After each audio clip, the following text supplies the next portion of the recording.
नमस्कार गुरुजी। आपसे एक सवाल था कि जिस प्रकार आजकल हर त्योहार को 2-2 दिन मनाया जा रहा है, जिससे लोग कंफ्यूज हो रहे हैं। तो इस बार जन्माष्टमी के इस त्योहार को किस दिन मनाया जाए? कृपया बताएं। जय श्री राम।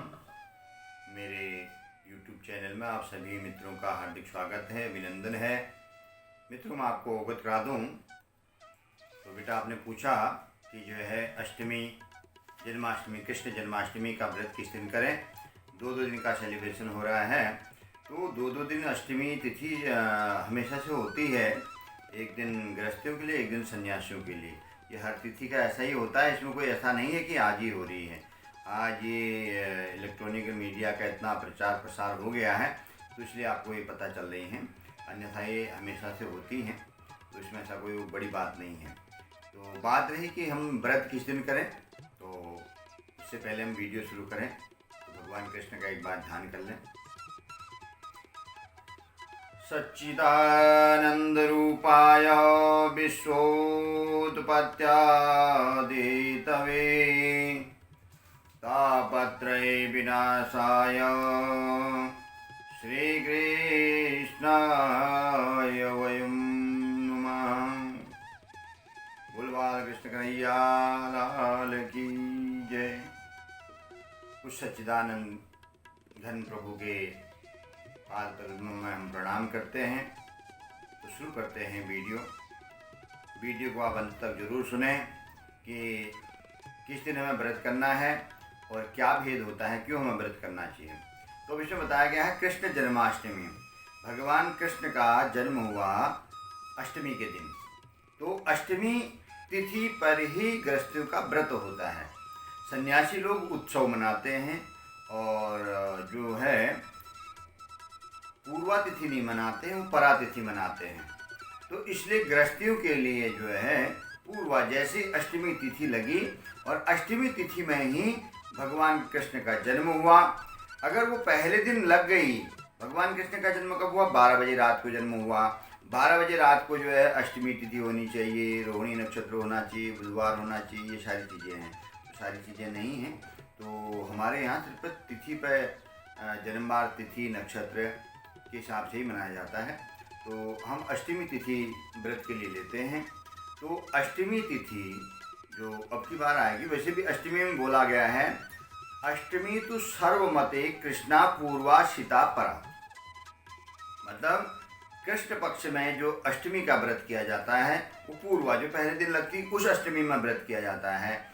और जो शुक्ल पक्ष की अष्टमी होती है उसको जो है परा, दूसरे दिन की करी जाती है। तो ये क्या है? कृष्ण जन्माष्टमी कृष्ण पक्ष की है, तो कृष्ण पक्ष की जन्माष्टमी पूर्वा लिया जाती है। व्रत मात्रे अष्टमी कृष्णा पूर्वा शुक्ला अष्टमी परा। व्रत में जो व्रत करते हैं अष्टमी का, तो कृष्ण पक्ष की अष्टमी जो है, जैसे ये कृष्ण जन्माष्टमी की अष्टमी जो है पूर्वा ली जाती है, और जो नवरात्रों का व्रत इत्यादि करते हैं शुक्ल पक्ष में आती, तो परा ली जाती है। अगर वो पहले दिन पढ़ रही है तो पहले दिन महत्व नहीं, उसका दूसरे दिन जो पढ़ेगी उसका महत्व है। तो इसलिए ये माधोक्त में लिखा हुआ है। और परयुक्त शुक्लाष्टमी, परयुक्त कृष्णा, यह दीपकों में, ये दीपकोत्सव में लिखा हुआ है। इसी प्रकार जो है नारदी में लिखा हुआ है, इसी प्रकार व्रतराज में लिखा हुआ है, इसी प्रकार जो है भविष्य पुराण में लिखा हुआ है कि हमें कृष्ण जन्माष्टमी का व्रत कृष्ण पक्ष में होने से पूर्व जो पहले दिन लग रही है उसमें करना चाहिए। तो अब 15 तारीख को रात को 11:49, मतलब 49 मिनट पर 11:49 में अष्टमी लग रही है। दूसरे दिन 16 तारीख को रात को 10:30 बजे तक रहेगी। तो जिस समय में भगवान का जन्म होता है तो उस समय में अष्टमी तिथि होनी चाहिए। तो इसका मतलब है 15 तारीख को अष्टमी तिथि रहेगी, उसी दिन भगवान का जन्म होगा। जन्म का जो व्रत करेंगे जो लोग, वो उसी दिन करेंगे। 16 तारीख को 10:30 बजे तक रात्रि को रहेगी, उसके बाद में 12 बजे में वो तिथि नहीं रहेगी।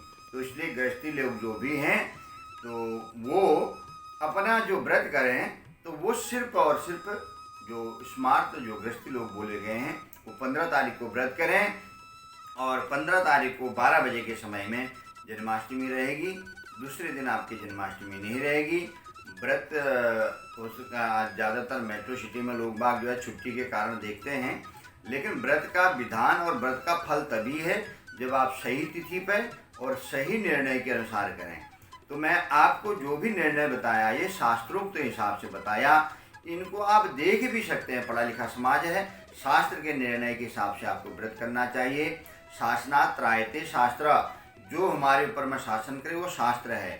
शासन का मतलब जो हमें सही दिशा निर्देश करें कि ये क्या तिथि है, क्या है, कैसा करना चाहिए। अगर शास्त्र की बात को हम नहीं मानते हैं, व्रत करते हैं, तो हमारा उस व्रत का कोई महत्व नहीं है और उस व्रत करने का कोई फल भी नहीं है। इसलिए अगर हम व्रत कर रहे हैं, पूजा कर रहे हैं, सनातन की हम पद्धतियों पर चल रहे हैं, तो हमें शास्त्रों को मानते हुए ही चलना पड़ेगा। तो आप 15 तारीख को भगवान कृष्ण जन्माष्टमी का व्रत करें और 12 बजे भगवान का जन्म होता है। उसके बाद सभी लोग जो इनके घर में बाल गोपाल, लड्डू गोपाल इत्यादि रखे हुए हैं, उनको पंचामृत इत्यादि स्नान करा करके, नए वस्त्र इत्यादि पहना करके, टीका चंदन इत्यादि करके, फूल और नैवेद्य इत्यादि अर्पित करके भगवान की आरती करें और उसके बाद में प्रसाद वितरण करें। अगर हो सके तो रात्रि जागरण करें, नहीं हो सके तो अपना जो है उसके बाद में अपना जो फलाहार इत्यादि आपने करना है वो करें। लेकिन कई लोग ऐसा भी होता है कि व्रत है तो शाम के समय में ही जो है व्रत अपना जो है तोड़ देते हैं। लेकिन जन्म के बाद ही अगर आपने जन्माष्टमी का व्रत किया है तो भगवान कृष्ण का जन्म उत्सव के बाद ही जो है आपने व्रत खोलना चाहिए और उसमें जो फलाहार ले सकते तो फलाहार लें, जो अगर फलाहार में नहीं रह सकते तो अन्न लें। और दिन भर व्रत में आप जो है फल, फ्रूट, जूस इत्यादि, दूध इत्यादि ले सकते हैं। आजकल जो है फलाहारी जो है नमकीन चल रहे हैं, फलाहारी वो चल रहे हैं। अगर आपने नमक एक बार भी खा दिया, कोई सेंधा नमक भी खाया, व्रत वाला नमक भी खाया, तो आपका व्रत भंग हो जाता है। शास्त्र के हिसाब से नमक नहीं खाना चाहिए, लेकिन लोग आजकल ज़्यादातर लोग ही ग्रहण करते हैं। तो हमारा तो निवेदन यही है, तो हम सनातन में हैं, हम सनातन की बातों को फॉलो कर रहे हैं, तो सनातन के पूरी बातों को फॉलो करें, समय के हिसाब से, देश काल परिस्थिति के हिसाब से चलें। लेकिन यह है कि नमक ग्रहण करके आप व्रत न करें और फलाहार इत्यादि लें और भगवान कृष्ण का जो है जन्मोत्सव मनाएं।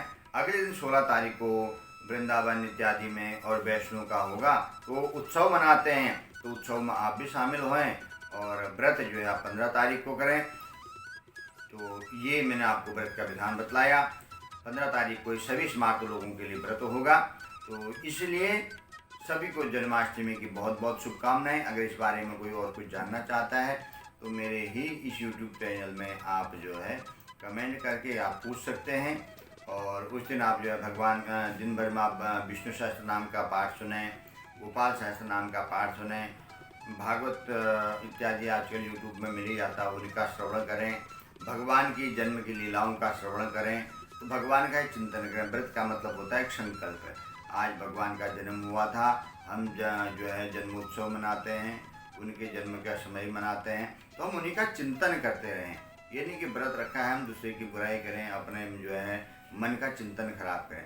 चिंतन ही जो है हमारा जो है भगवान से मिलाने का जो साधन है, इसलिए चिंतन शुद्ध रहेगा तो आपका व्रत सफल है।